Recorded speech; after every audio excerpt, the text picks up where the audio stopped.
So we are going to start with a very important topic, that is force on a current carrying conductor.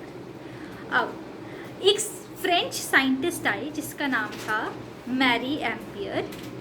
Mary ampere ने ये कहा कि अगर कोई conductor है, conductor मतलब जिसमें से करंट पास कर रहा है, इजीली अच्छे से करंट इजीली फ्लो कर सकता है, तो अगर कोई कंडक्टर है जिसमें से करंट फ्लो कर रहा है तो उसके आसपास मैग्नेटिक फील्ड तो जनरेट होगी. ये तो हमें ऑयस्टर ने ऑलरेडी बता दिया था.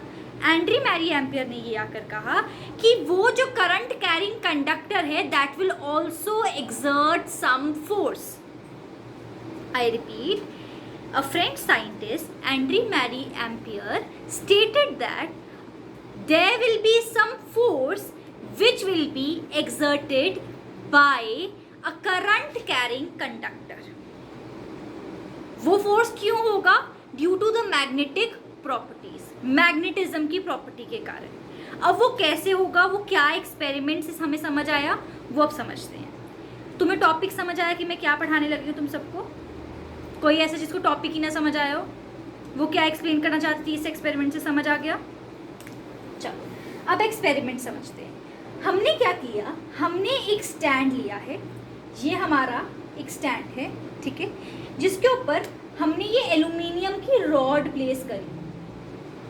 ठीक है, हमने क्या प्लेस करी? एक एल्यूमिनियम की रॉड, और उसको पूरे एक सर्किट से ज्वाइन कर दिया. ठीक है, अब एल्यूमिनियम क्या है? एक मेटल है. हम उसके पास क्या लेके आए? हॉर्स शू मैग्नेट लेके आए. मतलब कोई भी बहुत ही स्ट्रॉन्ग मैग्नेटिक फील्ड वाली मैग्नेट इसके पास ले आए हम लोग. क्लियर? हमें एक्सपेक्टेड था कि क्या होगा, ये मैग्नेट जो होगी इसको अट्रैक्ट कर लेगी, रिपेल करेगी, कुछ तो हो जाएगा ऐसा. बट हुआ कुछ ऐसे कि ये जो एल्यूमिनियम है ना ही ये अट्रैक्ट हुआ ना ही ये रिपेल हुआ. मैम हमें कैसे पता? सीधी बात है, अगर ये अट्रैक्ट या रिपेल हुआ होता तो ये रॉड जो है जिससे ये अटैच्ड है ये थोड़ी सी डिस्प्लेसमेंट शो करती है, थोड़ी सी हिलने लग जाती. कोई भी चीज़ हिलाओगे तो उसके साथ में जिसके लिए जुड़ी है वो भी तो हिलेगी ना. आई बात समझ? तो जो एल्यूमिनियम था वो हॉर्सशू मैग्नेट से अट्रैक्ट नहीं हुआ. अब ये क्यों अट्रैक्ट नहीं हुआ ये आपके सिलेबस में नहीं है, ये आप 11th 12th के अंदर करते हो. फेरोमैग्नेटिज्म, पैरामैग्नेटिज्म, एंटी मैग्नेटिज्म, इन सब प्रॉपर्टीज़ के अंदर मैं आपको बेसिक सी चीज़ बताती हूँ कि एल्यूमिनियम जो है वो मैग्नेट से अट्रैक्ट नहीं हुआ even if it was a metal. Reason being कि एल्यूमिनियम जो है उसकी एक पैरामैग्नेटिक नेचर है. उसका जो स्ट्रक्चर है ना बड़ा क्रिस्टलाइन है, it has a crystalline structure. दूसरा पॉइंट वो पैरामैग्नेटिक है. अब वो पैरामैग्नेटिक क्या होते हैं, हम ना एक 11th 12th के अंदर आपको पढ़ाई जाएंगे. ऑर्बिटल्स क्या होते हैं, इलेक्ट्रॉन जो होते हैं अनपेयर्ड रह जाते हैं तो उन्हें पैरामैग्नेटिक नेचर कह देते हैं, या डायामैग्नेटिक अगर वो पेयर हो जाएं. That is totally out of your syllabus. आपको जितना जानना था मैंने आपको बता दिया कि aluminium is even if it is a metal it is not attracted by the metal. Reason being that it is having paramagnetic nature and secondly it is having a crystalline structure. एक crystal जैसा उसका जो crystal structure है वो magnetic properties को adhere करने के लिए रिस्पॉन्सिबल नहीं होता है. वो उसको कहता है कि नहीं होना है अट्रैक्ट. क्लियर है इतना? तो एल्यूमिनियम जो है वो हॉर्सशू मैग्नेट से अट्रैक्ट नहीं हुआ. इसीलिए जब मैंने मैग्नेट्स की आपको डेफिनेशन लिखवाई थी क्लास के अंदर तो मैंने और करके एक लिखवाया था, a substance which can attract ferrous cobalt nickel लिखवाया था.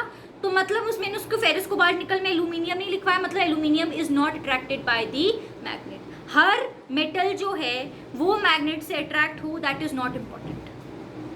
हर मेटल की अपनी प्रॉपर्टीज़ हैं, पैरामैग्नेटिज्म, एंटी पैरामैग्नेटिज्म, डायामैग्नेट, ये सब चीज़ें हम लोग बाद में पढ़ेंगे 11th 12th के अंदर. क्लियर?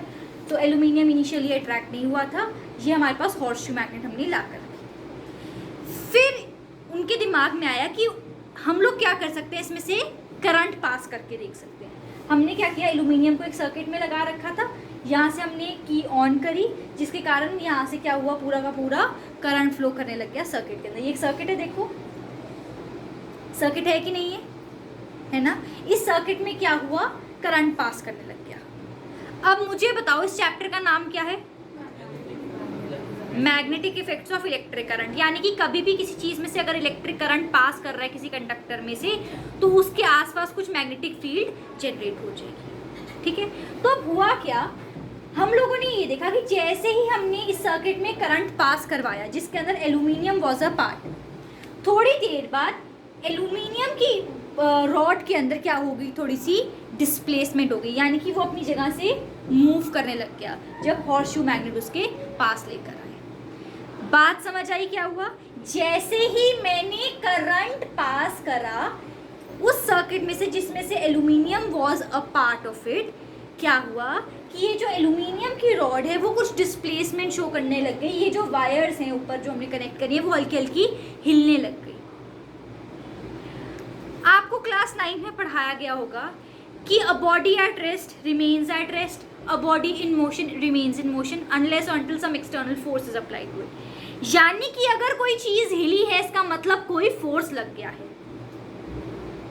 मैंने बोला एल्यूमिनियम रॉड हिली, हिली क्यों? क्योंकि पक्का कोई फोर्स लगा होगा। पूरी कहानी समझ आई कि नहीं आई? क्लियर है इतनी कहानी? इसका मतलब जरूर कोई फोर्स लगा होगा जिसके कारण यहाँ पे डिस्प्लेसमेंट हुई है। अब वो फोर्स क्या था उसको समझते हैं। यहाँ तक क्लियर है?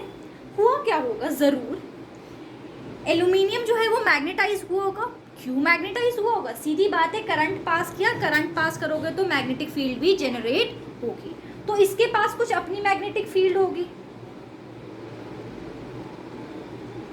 इसके पास कुछ अपनी, हम इसको ऐसे ड्रॉ कर लेते हैं। एल्यूमिनियम की ये रॉड थी, इस एल्यूमिनियम की रॉड को मैंने रेड इसलिए शो करा कि इसके पास अपनी मैग्नेटिक फील्ड है, ये शो करने के लिए। जो रेड कलर से इसका मतलब उसके पास अपनी मैग्नेटिक फील्ड है, इसके पास यहाँ पर अपनी मैग्नेटिक फील्ड आ गई। हम लोग कंसेंट्रिक सर्कल्स की फॉर्म में इसको शो करेंगे, पता है ना आपको, स्ट्रेट कंडक्टर जैसे है, ठीक है। इस हॉर्सशू मैग्नेट के पास अपनी मैग्नेटिक फील्ड थी, इसके पास अपनी मैग्नेटिक फील्ड आ गई, इसके पास ऑलरेडी अपनी एक मैग्नेटिक फील्ड प्रेजेंट थी। अब तुम्हें पता है, तुमने बचपन में भी देखा, दो मैग्नेट्स या तो अट्रैक्ट करेंगी या रिपेल करेंगी। ये दो मैग्नेट्स आई, मैग्नेटिक फोर्स लगी थी, आपस में अट्रैक्शन या रिपल्शन के कारण इन्होंने क्या शो कर दी, डिस्प्लेसमेंट शो कर दी। Is this experiment clear to each one of you here? ठीक है, so I am repeating it briefly कि हुआ क्या था। स्टार्टिंग से मैं आपको फिर से बता रही हूँ, ध्यान सुनना, ये एक्सपेरिमेंट यहीं से पूरा दिमाग में बिठा कर जाना है हमने, ठीक है। तो हम स्टार्ट करते हैं। हुआ क्या था, एंड्री मैरी एम्पियर एक फ्रेंच साइंटिस्ट थे, उन्होंने कहा कि अगर कोई भी करंट कैरिंग कंडक्टर है उसके ऊपर एक फोर्स भी एक्सर्ट होता है, उसके थ्रू एक फोर्स एक्सर्ट भी होता है, ये एंड्री मैरी एम्पियर ने कहा था। उन्होंने इसको एक्सपेरिमेंटली भी समझाया। उन्होंने क्या किया, पहले एक एल्यूमिनियम की रॉड ली जिसको उन्होंने सर्किट के साथ कनेक्ट करा और साथ में वो एक हॉर्सशू मैग्नेट लेकर आए। जब वो पहले हॉर्सशू मैग्नेट लेकर आए तो एल्यूमिनियम बीइंग पैरामैग्नेटिक और having a crystalline structure, it did not get attracted towards the horseshoe magnet और नाइदर इट रिपेल्ड। हमें कैसे नहीं पता चला, क्योंकि यहाँ पर डिस्प्लेसमेंट ही नहीं हुई, कोई एल्यूमिनियम की रॉड हिली नहीं, इसका मतलब कोई फोर्स लगी नहीं थी, क्योंकि अगर हिलना है तो फोर्स लगानी पड़ेगी। क्लियर? उसके बाद हमने क्या करा, एंड्री मैरी एम्पियर ने यहाँ से स्विच ऑन करा, की ऑन करी तो करंट पास करने लग गया सर्किट में से। करंट पास करा तो हमें पता है magnetic effect of electric current होता है, करंट पास करता है तो उसके आसपास मैग्नेटिक फील्ड जनरेट हो गई। एल्यूमिनियम की रॉड के पास अपनी मैग्नेटिक फील्ड आ गई, ये जो हॉर्सशू मैग्नेट थी उसके पास अपनी मैग्नेटिक फील्ड आ गई, दोनों की मैग्नेटिक फील्ड आपस में अट्रैक्ट या रिपेल करने लग गई, मतलब कुछ फोर्स एक्सर्ट होने लग गया। फोर्स एक्सर्ट हुआ तो इस एल्यूमिनियम की रॉड के अंदर क्या हो गई, डिस्प्लेसमेंट शो हो गई, ये एल्यूमिनियम की रॉड हिलने लग गई जो पहले नहीं हिल रही थी जब करंट इसमें से पास नहीं कर रहा था। तो यहाँ से हमें पता चला कि अगर करंट कैरिंग कंडक्टर है तो उसके ऊपर कोई फोर्स जरूर लगेगा। क्लियर? अब पॉइंट आता है कितना फोर्स लगेगा, ठीक है। अब कितना फोर्स लगेगा, that was given by a rule known as Fleming's left hand rule. क्या नाम था रूल का? Fleming's left hand. अब हम उसको डिस्कस करते हैं, ठीक है, चलो।